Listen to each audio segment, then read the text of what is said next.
Hello, everyone. My name is Jenna Weiss, and I'm the Manager of Public Programs at the Jewish Museum. It is my pleasure to welcome you to We Fight to Build a Free World, Contested Monuments. This conversation is held in conjunction with We Fight to Build a Free World, an exhibition by Jonathan Horowitz, on view in our second floor galleries through January 2021. Now I would like to briefly introduce our speakers, beginning with moderator Darsie Alexander.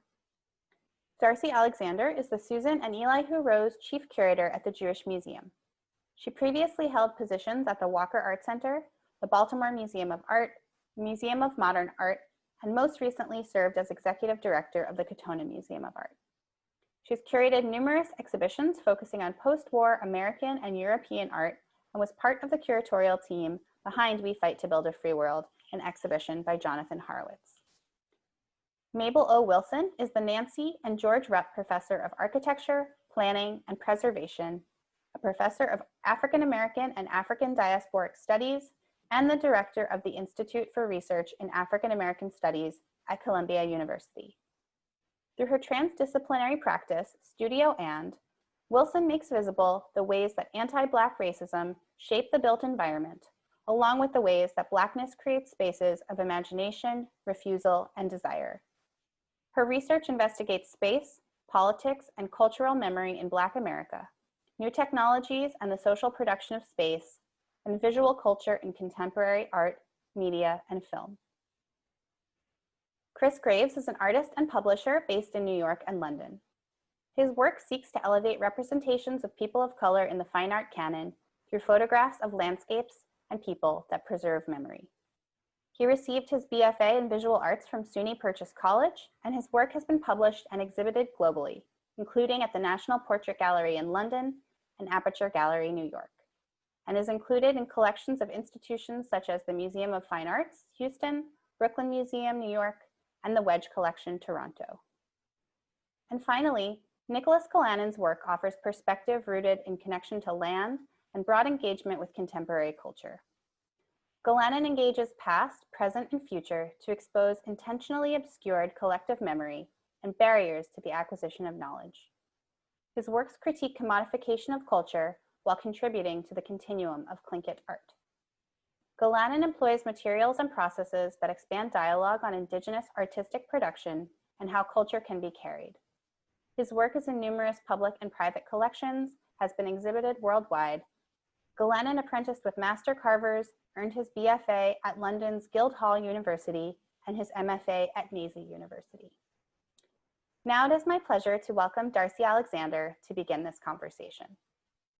The reason that we wanted to bring you together is because we have a show now at the Jewish Museum, which has been organized by Jonathan Horowitz, that deals sometimes directly, sometimes indirectly with this theme. So I thought what I would do is just walk through some of the more salient works in the exhibition vis-a-vis this subject that we're talking about today, and then really turn it over to you and have you lead your perspectives and your dialogue around how you and your work have addressed some of these issues around monuments, counter monuments, contested monuments, the future of monuments. So the exhibition is called We Fight to Build a Free World, and it, as I said earlier, it was organized by Jonathan Horowitz, who I know some of you know personally. And the show was actually developed back in 2017, and originally started as exploration of anti-Semitism. But over time, Jonathan expanded the breadth of the topic into looking at how artists have dealt with racism and other forms of bigotry. And we were just about to open the show in March. It was due to open actually in the latter part of March. The show was installed, it was done, it was ready to go pretty much. And we closed, we all left for an extended period of time on March 13th. So we are reopening with this exhibition, which I think could not be more timely. So I just wanted to really think about how monuments factor into this exhibition.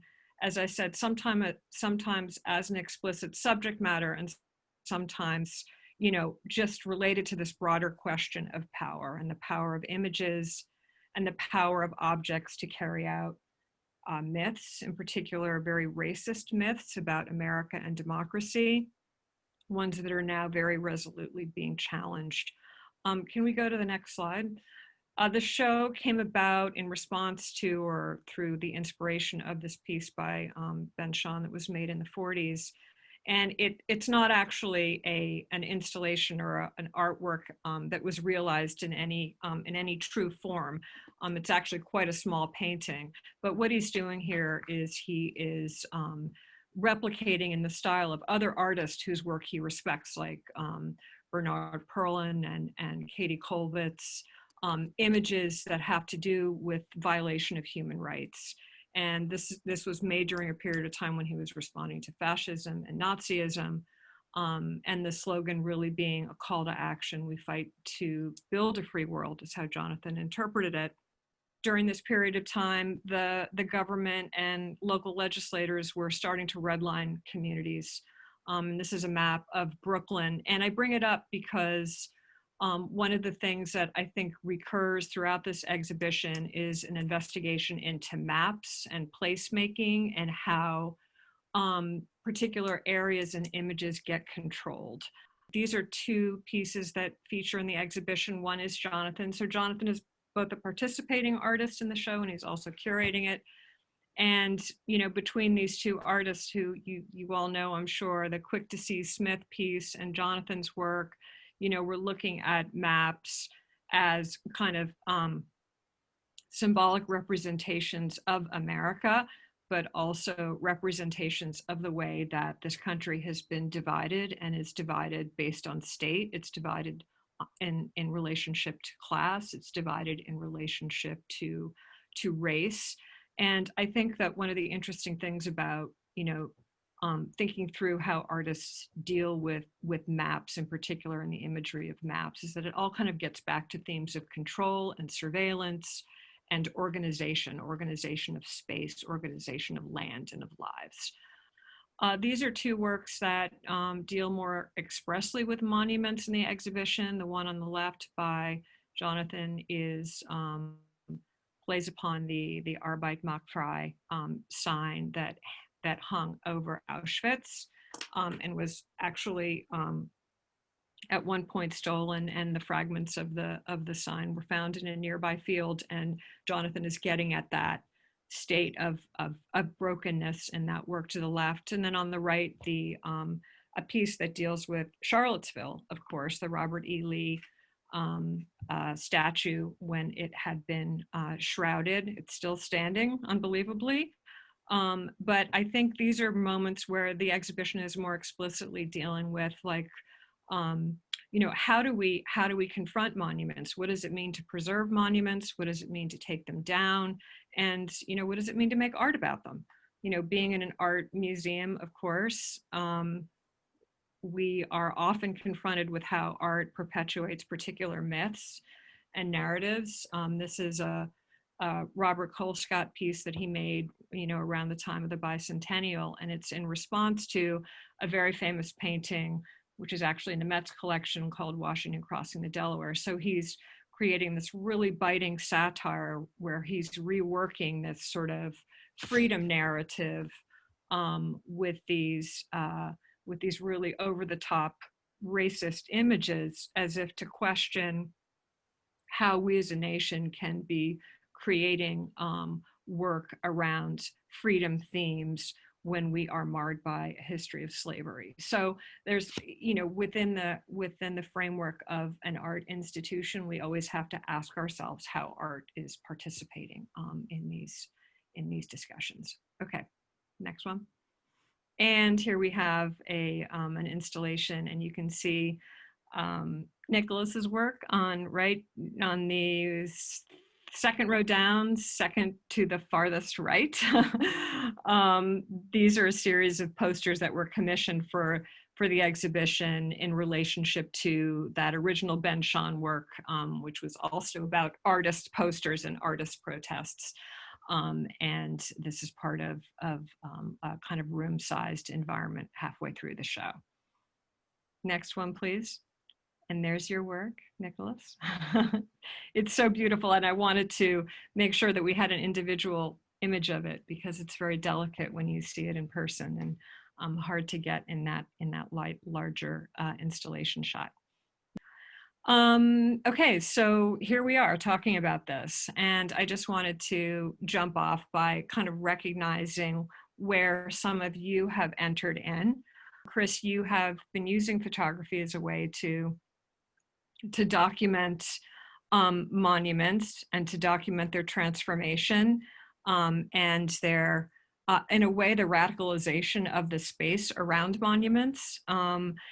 And so those images are, in my mind, very different from other images that are part of your body of work that deal with the sites where there's nothing monumental that is visibly seen, but something monumental has happened. And I'm thinking explicitly about the photographs that you've made documenting sites where Black people had been murdered by the police, and just your whole relationship to photography and to sites. And then if I can just quickly go to the next.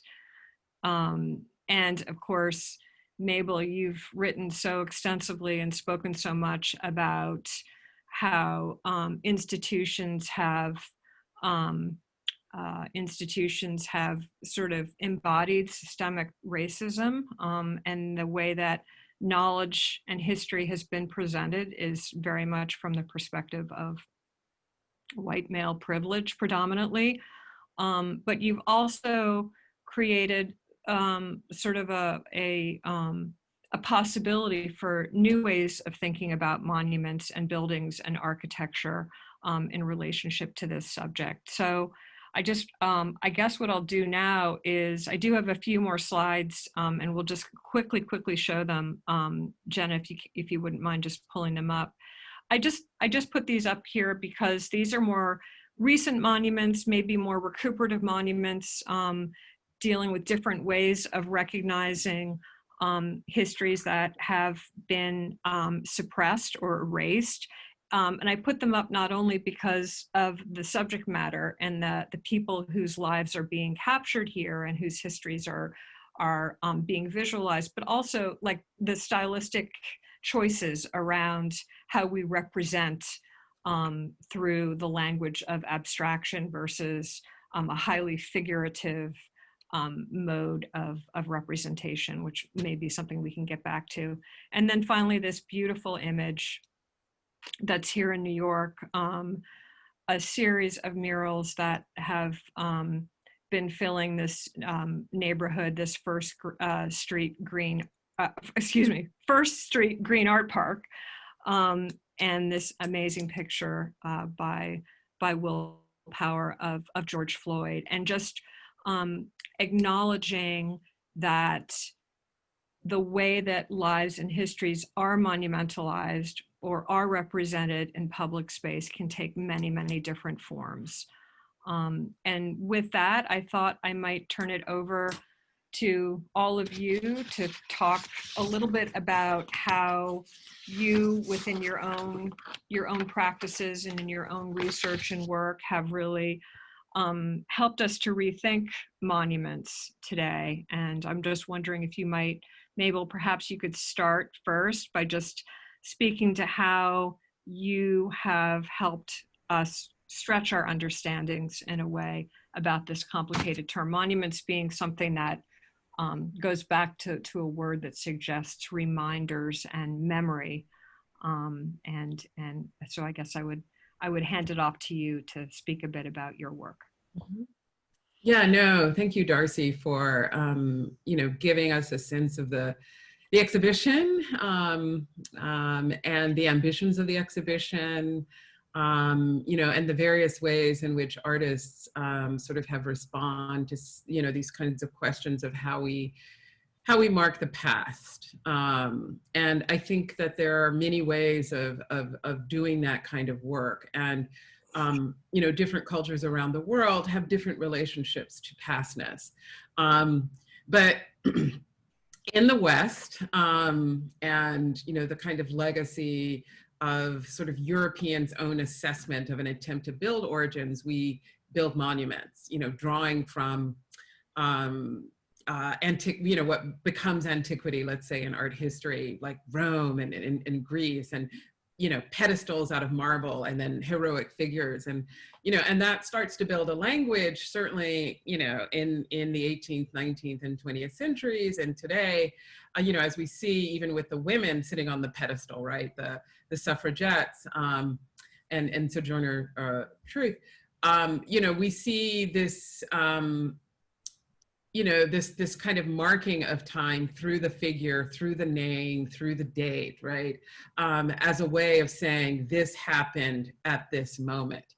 And yet there are many people who aren't accounted for. There are many lives who aren't remembered, right?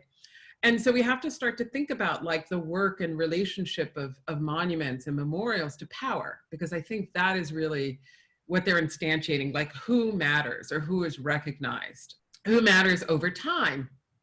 And so my work as a scholar, as an architect, as an artist, a curator, and the many hats that I wear in my practice studio, and is to think about, all right, who's not visible, who's not there, and particularly within Black culture. And it's forced me to really have to work across multiple disciplines to understand that. And so the recent project of the Memorial to Enslaved Laborers, of which I was part of the design team, comes out of an intersection of my interest in thinking about the legacies of slavery in the built world, in architecture. And one of those key figures is Thomas Jefferson, who is the founder and architect of the University of Virginia. I was a student there. We never heard that enslaved people built the university. It just wasn't unheard of. It was silenced in the archive. And so this opportunity to kind of return to Charlottesville, and as we see its contested landscape, I mean, Jonathan's work's great. I knew that right away, what that was about, the shrouded Robert E. Lee statue. You know, that there are hidden histories. There are, you know, there are things that aren't seen, or histories hiding in plain sight, which is what Lonnie Bunch, the founding director of the African American Museum, likes to say. And so the university has gone through a challenging process of excavating that legacy of the enslaved, the dependency on enslaved people to basically not only build it, but maintain the lives of the students and faculty and visitors that came to Thomas Jefferson's university. And so, like, how do you tell their story, one of a community of men, women, and children that has been lost, that has been forgotten? And it was a challenge because you go into those archives and there's almost nothing there. They're only remembered by, we needed 3 Negro hands that day, or Brick Mason was doing this work, or we paid, you know, John Henry $50 for the use of his slave, but the names weren't there. And so they estimate about 4,000 enslaved people were there in the period from 1817 to the end of the Civil War, but we don't know their names. And so part of the design is what you see here are memory marks, are ways of accounting for the unknown unknowns of those people who aren't there. And there is a kind of violence in their absence of the archive. And so how do you speak to that? And we refer to them as gashes. And it turns out when it rains, they appear to cry, right? There are these traces left. And so for those names that we don't know, they're marked. Many of those we do know are only first names, violence of the removal of any kind of familial association, kinship erased, right? But then to recuperate some of the references, we wanted to remind people that they were families, that there were sons and daughters and friends. We wanted to say that there's dignity in the work of brickmaker or brick mason. So trying to return the enslaved community to their humanity, to rehumanize them. Could I have the next slide, please? And so this is that kind of sweep of the wall of those names, of the markers, the memory marks of those not seen. And that's the challenge when you don't have the figure, you don't have the name, you don't have the dates. And on the right, you see a bench, and it's somewhat hidden, but there is a timeline. And again, in the timeline, we tried to say what people were doing, how they ran away, that violence was very much a part of producing the condition of enslavement. That is how someone becomes enslaved.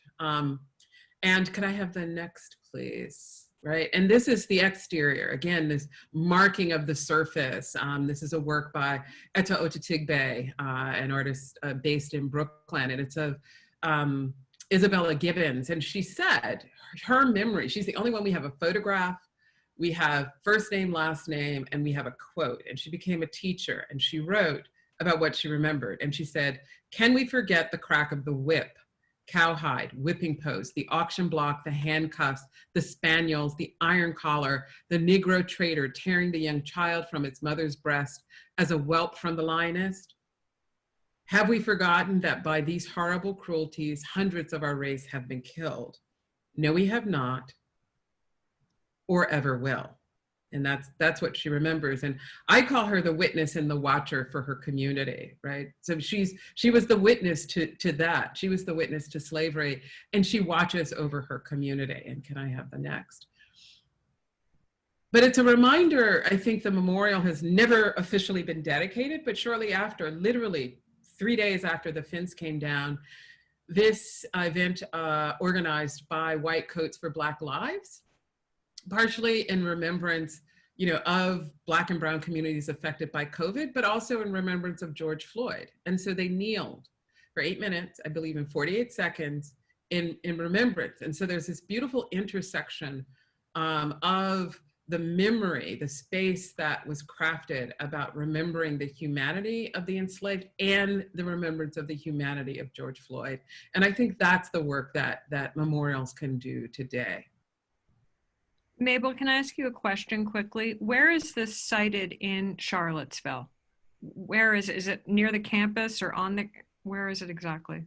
The memorial is actually sited just east of the rotunda, so the lawn. So it's this is actually on the UNESCO World Heritage Site, and the diameter of the memorial is exactly 80 feet, which is exactly the dimensions of the rotunda, which was the space Jefferson designed to be the library. Is probably one of the most iconic buildings of the ensemble. Okay, so it has a direct relationship to the architecture too. And the architectural history of Jefferson. Yes, it does. Yeah, it's direct reference. So you can see, there, vistas and ways that there's this relationship to it. Great, that's amazing. Thank you. Okay, Kris? Don't make me go after that. Well, I was getting here. Just then. That was really great. I recently saw that piece down in Charlottesville photographing. I actually photographed it recently, and I was just, it's right next to that rotunda. I mean, you walk down a hill and you're there, and it's pretty amazing to see. It's pretty amazing to see in person. But I digress. I don't even know if there was a question, but my name is Kris Graves, and I'm a photographer based in New York City. I'm from Queens, and I've always been photographing for remembrance sake. My first big series was called Extended Family, which is a portrait series where one winter, since it was freezing cold outside and I didn't want to make landscapes, I had all of as much family and friends as I possibly could come to my apartment and get a photograph made in my bedroom as I learned how to light situations. So that was the first big series. And then I also was working on photographing Queens as it changed due to gentrification and displacement. So I would just get on a bike and walk around or bike around Queens, making photographs of things that I knew were not going to be there within the year or a few years afterwards, which sadly came to fruition. And all the photographs that I've made over the course of time don't exist anymore. You can't see these things anymore. So that got me interested in photographing monuments around the country that have been forever in these spaces, mainly in the South, like Virginia and south of Virginia. I wanted to go around and photograph these kind of what I would consider racist landmarks to the Confederacy in the South. So one of the first ones that I made for this series is called Stone Mountain. Well, it is Stone Mountain outside of Atlanta, Georgia, and it's pretty much the three riders of the Confederate Army, Robert E. Lee, Stonewall Jackson, and Jefferson Davis on the side of this mountain. They're about 148 feet wide. It's the most enormous sculpture. I mean, it's actually bigger than Mount Rushmore. And yeah, so that was the first thing. That was the first part of the first image that I made for this series. And then I went around making a few more. I mean, there's a lot of racism in the landscape in America, as I've now kind of found out by photographing over 200 of these pieces in the last 3 or 4 years. This piece is a Christopher Columbus statue. I wanted to actually take away some power from the lore of Columbus by not including his face, but including the 3 Native American heads that are on this statue. And the sad, I mean, this whole statue is pretty sad, but what it says when you can't really read, it says Christopher Colombo, discoverer of America. So it was just totally, I hate this statue. So that's why I photographed it. And more recently, I've been photographing on a shoot for National Geographic, a few different photography sessions for National Geographic. The first job was photographing Virginia as it went through this kind of tumultuous period in this summer, where people started to actually mark up these sculptures of these Confederate sculptures. So people with spray paint and just, it's a crazy scene. I mean, we saw people spray painting many things on these while we were standing in front of them. It was totally what I would call a democratization of the spaces that were just not that beforehand. So it was really amazing to go down and see this firsthand. The streets were packed with people pretty much all day, and it was interesting to see. So this is specifically, this one is the Jefferson Davis Memorial. He stood in the middle bottom of this photograph, but he was already gone by the time we got there. I think they pulled him off of this pedestal about a week before we photographed. Since then, they've removed all the insignia like in that sculpture. A few years ago, I went around the country, pretty much from the Mississippi River and east, photographing 8 locations where Black people were killed by police officers. This was called A Bleak Reality. And this scene specifically is where Michael Brown was murdered in Ferguson, Missouri. Every site I saw, which was only 8 because that's all I could actually handle personally, had some sort of remembrance, like teddy bears or some sort of memorial to these men that were murdered. Next slide. And this is the only place actually I felt super scared, because I don't know if this person who died here, his name is Walter Scott, and a police officer shot him in the back as he ran away. And there was a video of this, and you can see this. I mean, it looks very similar to the scene, that video, but I walked into this, and this is the only one actually on private property. So it was really scary for me to even do this, since I knew that someone died there like 2 months before I made this photograph. But I did walk in there, and I ended up kind of walking in the same direction as he ran. So it was a pretty terrible day, but I was glad I was able to kind of make this photograph and have those feelings, because I'm not from the American South, even though my father is, and there's a different level of racism below the Mason-Dixon line for sure, and I definitely felt it along these trips. Next slide. Again, this is the murder of Freddie Gray, which happened in Baltimore. Actually not here. He was picked up here, and he was driven around in the back of a police bus, which went over a bunch of bumps and a lot of turns while he was seat belted into the back of a bus, and he died on the way to the police station without no hospital visit or anything. They pretty much murdered him in that truck. So I wanted to make a photograph for his remembrance. Next photograph. This one is in Baton Rouge, Louisiana, or Baton Rouge. I don't know how to pronounce that, but this is the murder of Alton Sterling. And this night was pretty crazy too. I mean, this video is also very hard to watch. And when we were there, we saw this big memorial that was actually covered up because it was raining. So the people that run this facility actually covered up so that things don't get wet for that memorial. And when they unwrapped it for us, someone came from across the street and told us that they were the person that actually made the mural. So we had a conversation with them. I mean, it was just a kind of, the experience of photographing these spaces, I thought would be dangerous or something. I don't know what I thought, but when I got there, I realized that these are normal places that everyone goes to. They're not dangerous. They just become dangerous to our mindset after somebody gets murdered there. But these are places that people use every day, and yeah. So that's, I was just trying to photograph the scenes as everyday scenes, things that you could see. I've also done a project named Testament, where I photograph Black men and women in color changing LED light bulbs, and every model is able to choose the colors they want to be in. So pretty much I surround people with 4 color changing LED light bulbs and hand them an app.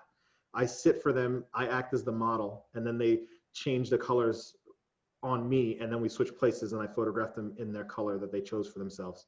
So that was this project. I think there's only one slide of this, but this has about 30 images total. This picture is named Ray, and this is a person I worked with at the Guggenheim Museum. He recently retired, but he worked there for a bit, like right around 40 years, and I wanted to make a photograph of him on the roof. This is kind of not an off photograph, but I'm working on a new project named, well, it's called Privileged Mediocrity, and it pretty much takes us around America, shows us the people that live here and the scenes of racism and discrimination, climate change, and all of these issues that you see on the streets in America. Next slide. Okay. But yes, yeah, I'm good now. Thank you. Great. We'll have time to circle back to some of the things that you raised. So Nicholas, can you talk a little bit about this piece and others that we have? Yeah, thanks for sharing as well. That was really great. This work is, so my name is Nicholas Galanin, Yehiatzin. I'm a Tlingit Winanga multidisciplinary visual artist, musician, father based in Sitka, Alaska. And this work was a commission for the Biennale of Sydney 2020, Mirren 2020, created in Sydney earlier this year. I went to Australia a few times for research for this project, and of course was able to visit the Tiwi Islands and meet with the Aboriginal community, which is a big part of my practice. So yeah, I was out in Tiwi Islands and then Sydney, of course, and recognized, as a Indigenous artist, we have so many similarities with other Indigenous or Aboriginal communities in regards to our colonization, and then visibility, forced removal of our language, our bodies, our land, and that continual fight for visibility. Cook and the celebration of Cook's arrival into Australia was coming up on its 250th anniversary, and I wanted to create a work based on this shared conversation. Cook has traveled to other communities as well, including Alaska, Aotearoa, New Zealand. And the timing of this couldn't have really been predicted, I suppose, as far as a larger global conversation and movement that was about to unfold during this time of this Biennale and this work. So the work's an excavation of the shadow cast by Captain Cook statue in Sydney's Hyde Park. That statue is a discovery monument, and it's highly problematic based on just the language and ideas of use of the term discovery, and who is ignored purposefully in that context. And in this case, it's our Indigenous communities and histories. So following the tracing and transfer of the shadow to the site, careful excavation retains the shadow's shape and reveals what the land holds beneath the surface. The Cook Monument's shadow is an embodiment of the shadow of greed, pollution, and destruction cast on the land by corporate, capitalist, colonization, and settlement. By creating a hole large enough to bury the statue, the work's excavation, along with its title, suggests the burial of Cook Monument itself, along with the burial of destructive governance and treatment of indigenous land, indigenous people, and indigenous knowledge. Throughout the dig, small flags are placed, marking evidence of indigenous presence preceding Cook's arrival. The excavation of the colonial shadow by an indigenous artist using the scientific practice of archaeology as an art medium turns the practice that originates with colonizers' belief in white supremacy to delivering a layered critique and call for change. The resulting earthwork presents an opportunity to prepare for the burial on land designated as a prison by colonizers of the Cook Monument itself, along with the burial of governance and legislation, casting shadows of erasure, pollution, and violence against indigenous lives and knowledge. So this work references some of the imagery that we would see later unfold with contested statues, much like the Roosevelt statue outside the American Museum of Natural History in New York, where during times of voicing and protest, these statues or monuments would often become barricaded or literally protected with police presence. And I reference that here with these barricades. The work allows for envisioning a future without these racist or problematic monuments. Originally the concept was to create the piece on the actual shadow of the Cook Monument. We couldn't get approval from the city in Sydney for that. And I think that this worked out better. It allows for engagement in this conversation without the monument present, which allows for that envisioning of a future without these. Some of the comments that you might hear is, we'll forget our history when you take down these statues. And this is very clear demonstration that there's a lot more things being said than with the statue or monument in perspective. In the title, a bush burial is also referenced. A bush burial is a painting that is a colonial landscape that's in one of the museum collections in Sydney. A bush burial is a romanticized hero narrative landscape of the first white man being buried on Aboriginal soil in Australia, which upholds also the same white supremacist narratives that these monuments and statues do, in romanticizing that these lands were empty, romanticizing that their manifest destiny, and continually paving the way for continued violence that we see in our communities today, still dehumanizing our communities. Still, the verbiage of the president using terminology as those people are animals is a reference that goes all the way back to the myth of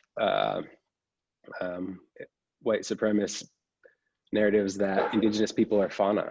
And with that myth being upheld, it paved the way for all of the violence that we still experience today on the land. The purpose of this work too was to excavate it in an archaeological style dig, which is a reference to that white supremacist narrative that archaeology and anthropology often holds to our communities,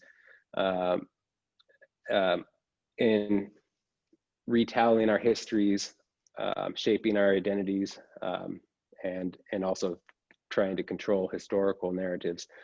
The purpose was to dig deep enough to bury the monument and document, of course, the findings as you go. And when you dig down in any of these lands, especially in some of the oldest known civilizations like Australia, you're going to find heavy evidence of communities. The site here. We were only allowed to dig so deep due to pollution. And I think that's also a part of this work, acknowledging that the pollution of our lands through colonial resource extraction. I'm thinking about how all of you are responding in different ways to the perpetuation of these racist mythologies that are represented in Confederate monuments, but not just Confederate monuments, a lot of different kinds of monuments, as you pointed out too, in the work that you've done in Sydney, Nicholas. And you've each responded in a kind of different way to that. One is, as you've done, you've created this this site, this void, this in a way an earthwork, right? It's ephemeral, it's transient. You're digging through layers of history, layers of turf, in a gesture that is temporary in a way. I mean, it's which is, when we think about monuments, as monuments have embodied certain ideologies, we think of monuments as being permanent. And then when I look at Mabel, this new piece that, this incredible piece in Richmond that you showed us, it has the presence of something that's built to last, that these stories that you are surfacing, the names, the relationships, mother, father, brother, mixed in with the names of individuals whom you could identify, represents a very different tact. And Kris, to you, photography captures the fleetingness of things. And you said at the beginning that a lot of what you initially documented, you documented because you knew it was going to go away. And in fact, it had in certain parts of your research and your practice. So I guess this is a long-winded way of kind of getting to this question of permanence and temporality, and just the role that those two ideas have as we look forward to a future of a different kind of monument. And I suppose related to that is how do you feel about the permanent destruction of those colonialist monuments to which you are all responding in different ways? So I guess I just throw it out there because I'm noticing a kind of different relationship each of you has to time and to the permanence of this idea of monument. I'm not going to start this one. Oh, Mabel, you were sort of smiling, so I'm gonna give it to you. Yeah, no, I think it's a really great question around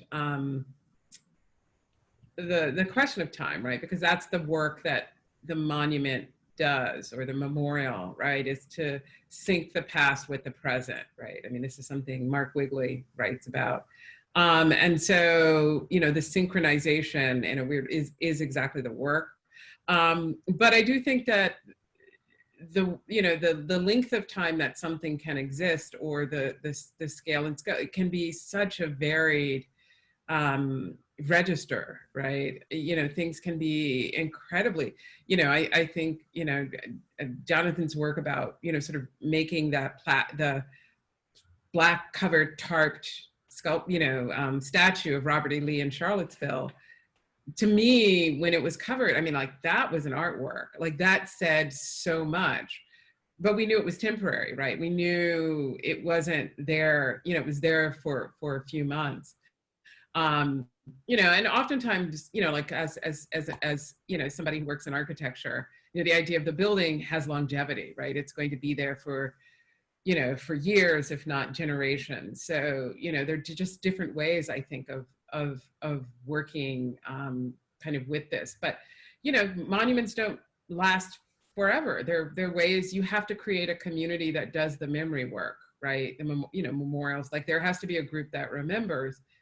As soon as that happens, then, it's valid to say, is this relevant to who we are at this moment? And I think, and you can construct the memory. That's exactly what Confederate monuments did, was they construct this narrative of the Confederate States of America that's completely untrue. I mean, they were traitors. That was an attempt to basically become a rogue nation, right? For the sake of owning other human beings. and they lost. But where else does a loser get to build monuments if those weren't inherently American monuments? And that's what I refer to Confederate monuments, not as, those are Americans who put that up on American land, right? And those are American values. But I think always it had to be reconsidered, like, are those our shared values, and particularly in public? And I think that has to be questioned. Yeah, I have to agree. I think it's more, well, it is about time, but also I don't think that they shouldn't exist, even though I feel like they shouldn't exist in public. I feel like if you have cemeteries have a bunch of these Confederate monuments as well, and I don't really feel bad about them existing in private spaces that taxpayers aren't really paying for.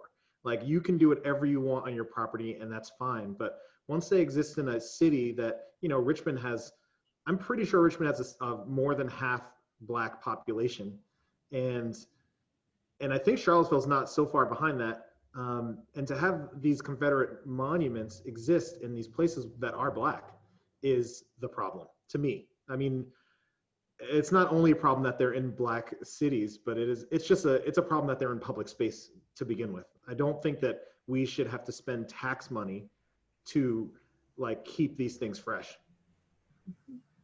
Nicholas, do you have any thoughts? Sure.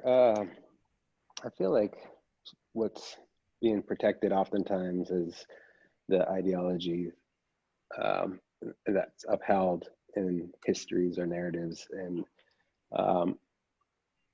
even if it won't come directly out of the mouths of the city or the government or whoever it is that's protecting these and continuing them.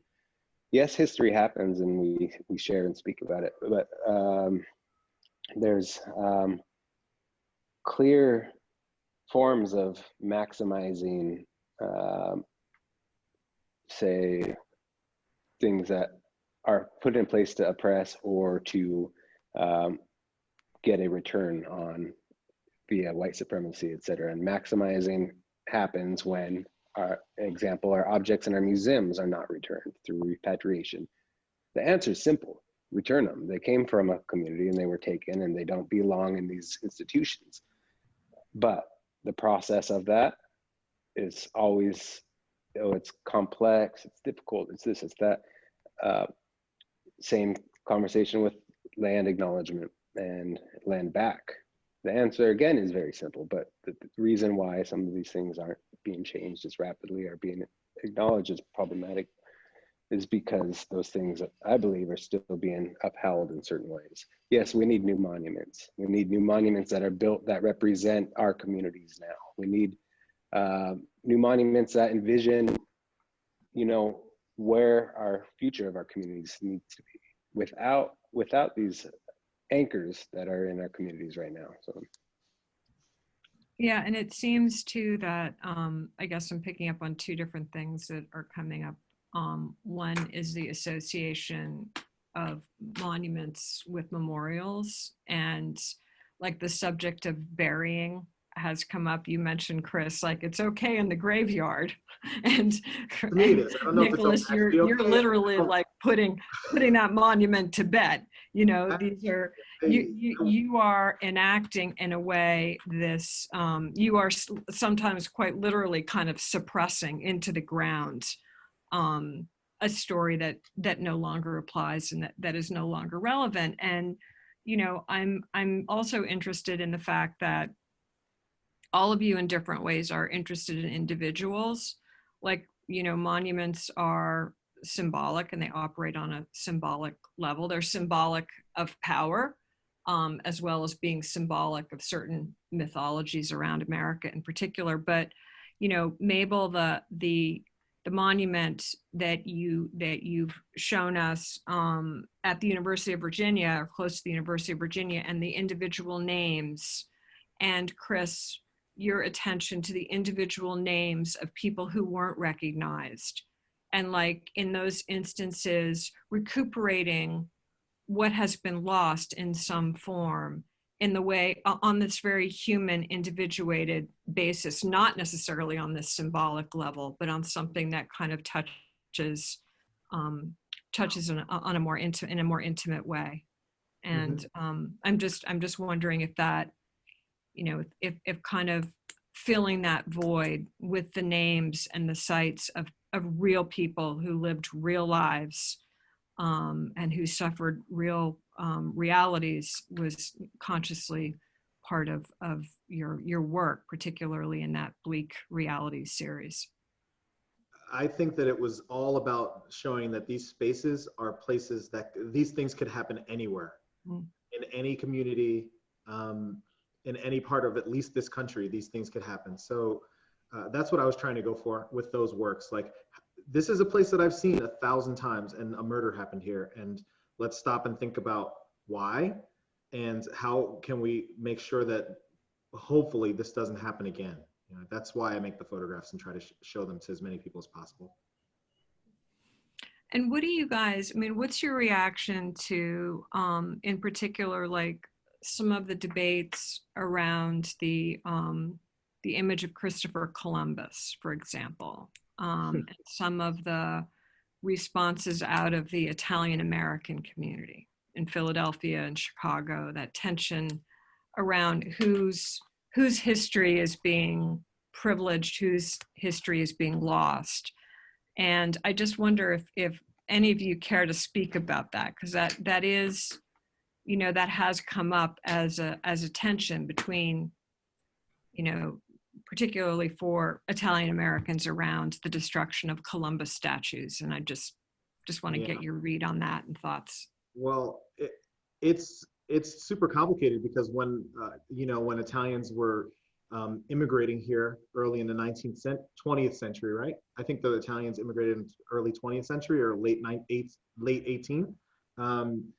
That was their dude. It was the only thing that they could come around and be like, we have something here. Christopher Columbus ties us to America in a way that nothing else could. So it became a source of pride in every place, like a lot of Northeast, of course, but everywhere in the country. So, Columbia, South Carolina is the state capital, or that the statue that I photographed in Syracuse, it's Italian pride making these statues, and it doesn't, at that point in history, is different than now. They're historic, but I also think that they're very problematic, and I don't think we should have a Columbus Day. I don't think that should be the name of that day. The myth that's continually upheld in the narrative is so terrible and rotten to me and the fact that it was fed to, my generation, especially through our education system, etc. It's highly politicized still as a holiday, etc. But let's use this as an opportunity to really discuss the actual truths of that history. Yes, rape, human trafficking, murder, enslavement, all of these things. Who's celebrating that, and at whose expense? And were there any positives at all? No.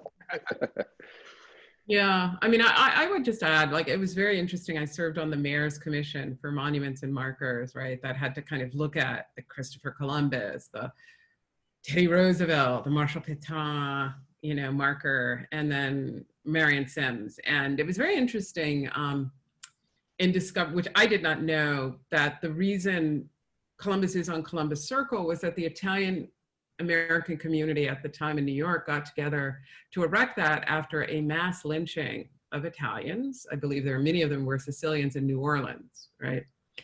And the fact that they were lynched in New Orleans was clearly a sign of the legacy of seeing particularly Italians and Irish as not of the European stock, right? The Nordic or, the Teutonic stock, right? Of whiteness, right? They were blackened, and it became. You can think about Sacco and Vanzetti too. That's part of that. Yeah, and it sort of became a way of leveraging Italian Americans to claim their whiteness, essentially, right? So by erecting that statue, it was like, but we too have been here and discovered, as Europeans discovered America, and it was a way to claim their wages of whiteness, to claim all of the privileges that come with becoming white, which a lot of immigrants have done. And again, with race, it isn't just the phenotypical, the visual, it's about power and domination and who has access to resources and who's not going to get access to those resources. And so claiming whiteness, right, and all of the privileges that come with that, is also, about comfort and living well and, being able to survive as opposed to not having, access to opportunity. And that time period also, I mean, when those things are being built, there's a different type of money now. There's a middle class that exists now that never did in the history of time. So it's just like, it's life or death then, in a different way. Imagine, if Italians put another figure up there that wasn't Columbus. I don't think anybody's objecting to Italians claiming the space. It's the figure that they're choosing to claim the space. I'm wondering if we can talk about that matter of space, because it is such an important consideration when you're talking about monuments. I mean, you mentioned the location at Columbus Circle, which I didn't know that history, and it's fascinating, and it completely changes how I understand that space. But, monuments have so much to do with privileging certain regions within the urban fabric or within towns. And I just wonder, Nicholas, you cited your piece on Captain Cook in close proximity to the original site. Is that right? Or in a very different site? I'm just wondering how much we're thinking about. I mean, it was close. It was ended up going on a place called Cockatoo Island, which I think was also a good home for the work. Cockatoo Island was at one point settler or colonial prison site. So it had this other history that seems to be appropriate for this conversation and this work. And then it later became a site of where, shipyards became highly polluted through that industrial work and stuff too. So. Mabel, do you have anything to say about site? Because you've thought so much about the mall and, the placement of the AJ building on the mall and its constitution as a very different type of structure from the other buildings there, and just what that space does to establish a certain read or a certain meaning of buildings and of monuments. I think that one of the key things that for the formation of the African American Museum and what I write about in the book that I wrote for them about their founding, when it was a 100-year project, and it was impossible to build something like that precisely because, Jim Crow segregation was this: you don't belong here. This is where you belong, right? And you definitely didn't belong on the mall. And so, literally in the new century when this really unfolded, I think the founding director, Lonnie Bunch, clearly understood that a prominent place was necessary. And he said, he really wanted a dark presence on the National Mall, almost as a counter to the heroic white marble temples of culture and patrimony that lined the National Mall. I mean, Washington, D.C. was a significant site of the regional slave trade. They were not that far from the Smithsonian, slave jails, taverns. There was a brisk sale of enslaved people moving between Baltimore and Alexandria. So there was incredibly complicated history on the siting of that. And, the same with the memorial that we did, the Black community in Charlottesville, who are the descendants of the enslaved community, basically said, no, we're not. They referred to the university often as the plantation because it still has a problematic relationship to the city.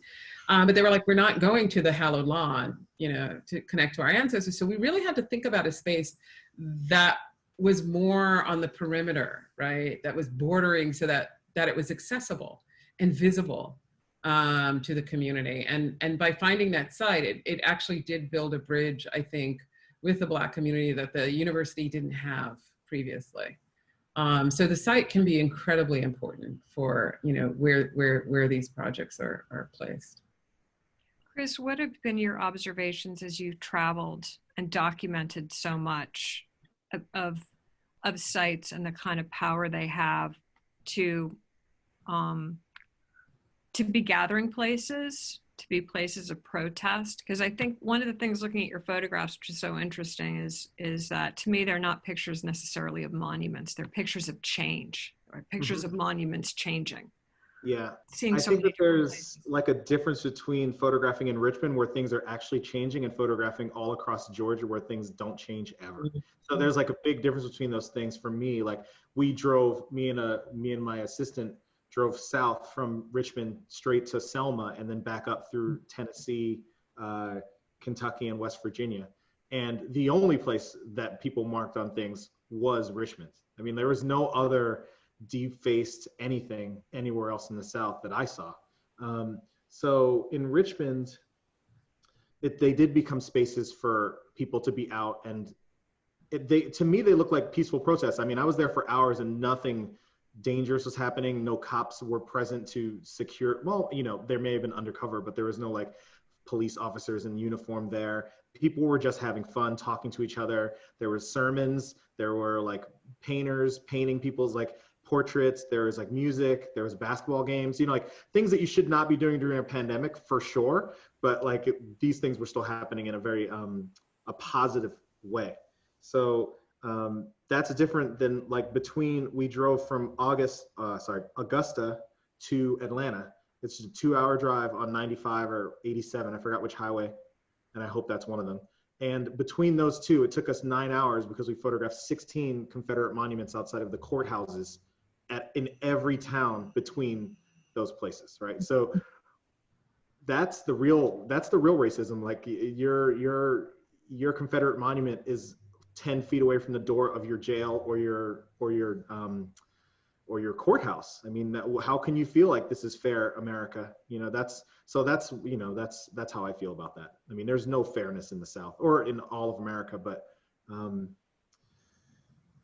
yeah, I don't actually know what your question was anymore. I think I just went on. No, I was just talking about the role of public space and the land in shaping our understandings of monuments, and you having seen so many and documented so many. And I guess I can sort of move over to Nicholas too and ask a related question, which is like, you live in Alaska, you come into New York and you travel quite a bit, maybe not right now, obviously we're all pretty constrained, but and you've seen a lot of ways in which Native culture has been co-opted and commercialized. And I know you've spoken about land a lot in your work, like land, the sea, the sky, and I don't know. I mean, it seems again that that's such a strong feature of the piece that you made in Sydney, but in other works as well. And I'm just wondering if you can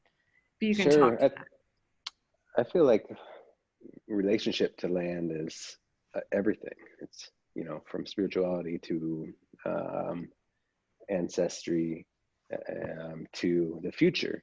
All of these things are, you know, they're embedded in our care for place and land for our grandchildren's grandchildren. And we are in a time where land rights, land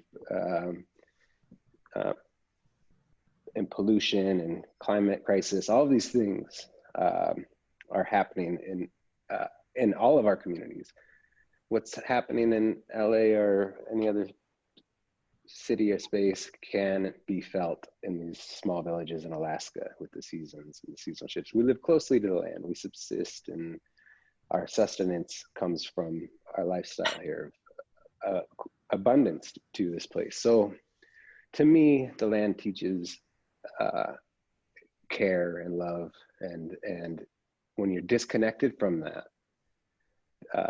that disconnection is where a lot of other things that follow. And whether it's environmental violence or to land and water, or to communities and bodies. So I feel like, yeah, it's everything. And it's everything in my relationship to place and work. And I think it should be everything to everybody, really. So that being said, the photographs, Kris, that you shared are really, really powerful, and these histories happening continually everywhere. The totem piece that we didn't get to the photo yet, but there was a recent totem that I carved with 5 apprentices in Juneau, and that was that was created as a healing pole. You know, we were talking a little bit about monuments, and you know, our cultural monuments, our totems, monumental works were, you know, created and then they'd fall back into the earth, and that's just the life cycle of these poles. And to me, this project, I bring this up because of the site. This was a site in the 60s where Tlingit village was purposefully burnt down to remove the homes and community to make way for a boat harbor in the 60s. So this is continual. You know, colonization is continual. The violence of that is continual. It's happening, and it's represented, I think, in all of these works that we see. In the monument itself, or the monumental piece, or the work, yes, it'll go back to the earth, but what is really transmitted here is continuum of knowledge. And the healing in this project took place through, you know, demonstration of that continuum, training 5 apprentices, working with elders in the community to make the work. And that's how it will transmit, as I think came up earlier in the conversation, with memory and community. And that's, you know, that's our survival, I suppose. So, Nicholas, was that considered a sort of redlining of your of that neighborhood? Was that ever a word that was used for stuff happening in Alaska? I don't know if redlining was a term that I'm familiar with. I think I understand it, but you know, our history here, Alaska particularly, was unceded tribal lands, and there's still landless communities.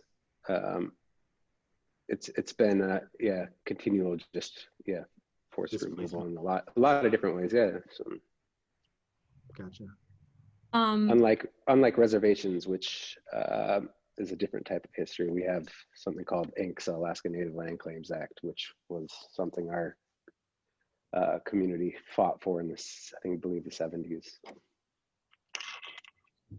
I wanted to pick up on something you said, Nicholas, as kind of maybe a final question. And I don't know if I'm going to get it right exactly, but you're talking about connecting to the land, connecting to history. And in a way, that's the thing we can least do right now, right? We're looking at each other on screens, you know, we're experiencing this topic through a set of images.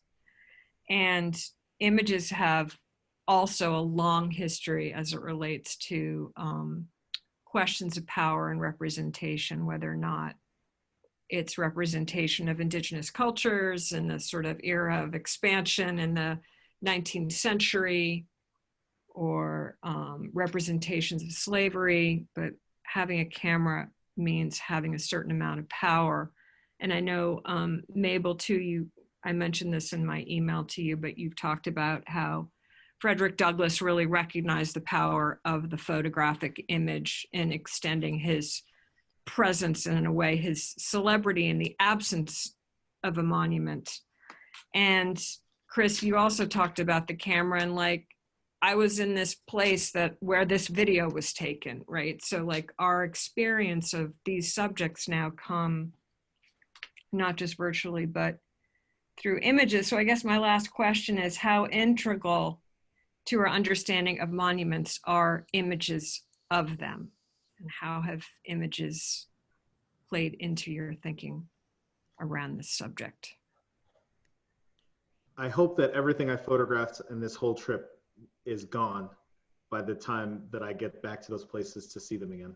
Mm. So that's why I mean, I make the photographs, like I said, because I feel like they're not long for this world. The public views of Confederate racism, I hope, are not long for, you know, Are you bestowing upon each image the possibility of alienation? Like, I hereby deem you to be a obsolete. I definitely am. I now get Confederate news alerts on my phone, so I know when they come down. And since I've been back, there's been at least 3 or 4 that I've seen in front of courthouses that are gone now. So I hope that that list just continues on for the next few years. And that's, you know, that's not an answer to your question, but I think that for me, yes, the photograph is very important. And of course, the moving image, which is just a bunch of, you know, 24 photographs in a second. Those things are super important. And we need them. I mean, because not everybody can travel. I mean, photographs can get around the internet for free, which means that I can be in Alaska with Nicholas. I can be in New York with Mabel. I can be with you in New York. I mean, I can, you know, and I am not there. I'm not physically there, but I can see your faces. We can talk about imagery. We can have this conversation.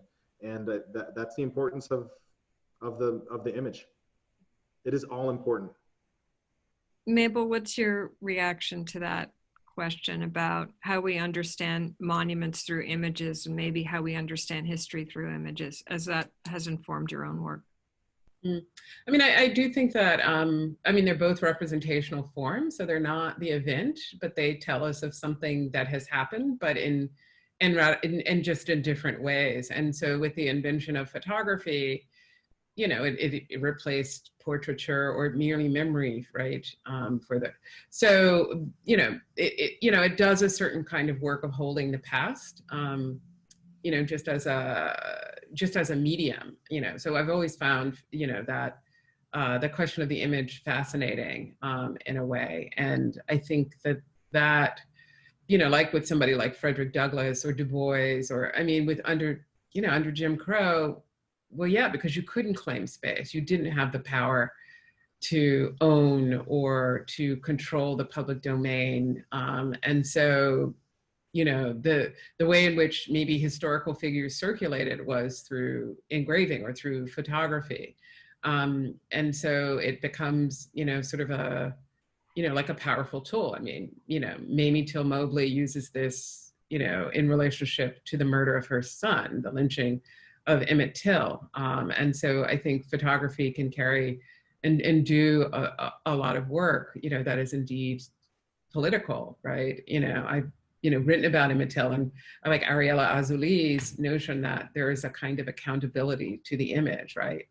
And for people who are not represented or underrepresented, you know, in these kinds of power structures, you know, that can do work in ways sometimes that the physical space can't. And it can be positive or negative. I'm thinking about like Edward Curtis photographing Native Americans 130 or whenever years ago, and how problematic that is. But also I know natives that wouldn't have a picture of their great grandfather if not for Edward Curtis. I mean, like, that's just, the history is very complicated.